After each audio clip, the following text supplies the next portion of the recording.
किया सन सन करे छी तू छौरी गे छौरी गे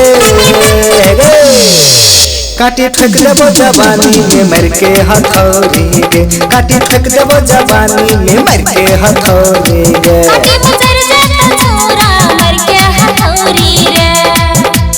अय्या बाप रे बाप केहन लागलो जाड़ा के मौसम छे तकिया छे खाली असगरे पड़ल छिए ने छे घर वाली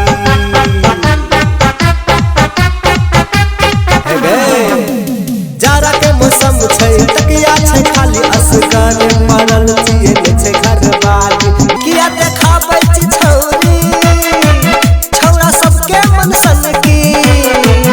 ई सुंदर जवानी के लगा दही बन की हे गई मन सन का छौ तोहर ठोर हे गई कदरल जवानी तोहर टूटे पोरे पोर हे गई कदरल जवानी तोहर टूटे पोरे पोर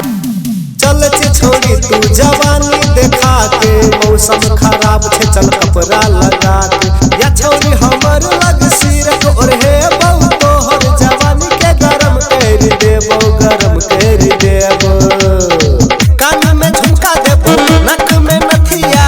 ले जो के छोरी दुई दिन के पोसिया खिए पपिएबो मस्ती करेबो चल हमर संगे शॉपिंग करेबो जवानी के रस लागे छो गोरी चाउमीन मोमो के सस गे जवानी के रस से बारी कारा लगतो नसा नस नस रे तोहर जवानी लागे छो संग पान गे तोरे ले छूटे छो हमर परान गे गोर गोर बदन कमर लचके छो देख देख के हमर मन सुन के छो